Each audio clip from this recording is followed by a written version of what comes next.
there is a very simple theorem in connection with the differentiation.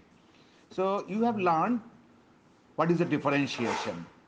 So if Rn to Rm is a differentiable at the point A belongs to Rn, then there is a unique linear transformation lambda Rn to Rm such that limit h tends to theta Rn norm of Fa plus h minus Fa minus lambda h divided by norm of h equal to 0. That means whenever we define the differentiation of the f at the point A, we get a linear transformation. So in this theorem, we have to show this linear transformation is one and only one. That means the linear transformation is unique. That means whenever f is differentiable at the point A belongs to Rn, we must get a one and only one linear transformation lambda. So it is our desired proof. So we wish to prove such result that lambda must be unique.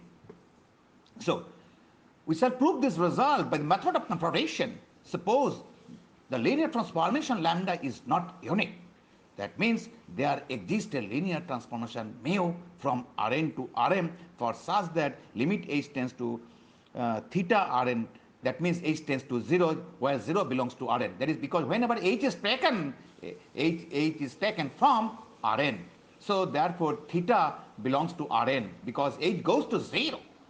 So whenever function goes to 0, that means that theta becomes to Rm. That theta denoted by theta Rm, suffix theta Rm, তলায় Rm থাকবে আর যখন Rn এ নেব থিটাটা তখন theta Rn. So limit h tends to theta Rm norm of Fa plus h minus Fa minus lambda h norm of h equal to 0 and limit h tends to theta Rn norm of A plus h minus Fa minus mu h by norm of h equal to 0. Now you see in both these two equations Fa plus h minus Fa appeared in common. So therefore we write dh equal to f of a plus h minus Fa. Now in the first equation what we see lambda. Now calculate limit h tends to theta Rn norm of lambda h minus mu h divided by norm h. Just manipulation. We can write it norm of lambda h minus mu h as limit h tends to theta Rn norm of lambda h minus dh plus dh minus mu h divided by norm h. That's dh is cancelled out. Just dh is adjusted with norm of lambda h minus mu h. So norm of a plus b in the numerator. That is limit h tends to theta Rn norm of dh minus lambda h by norm of h plus limit h tends to theta Rm norm of dh minus mu h by norm of h.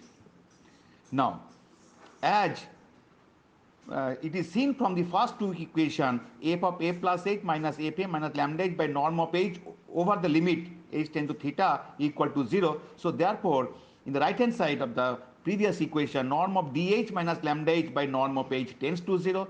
Similarly norm of dh minus mu h by norm of h equal to 0.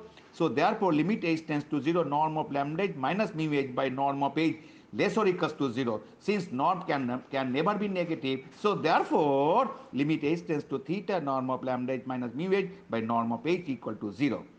Now if x is a non-zero vector, suppose x is a non-zero vector, now x is not equal to 0 and t is any scalar, then t tends to 0 means tx tends to also 0.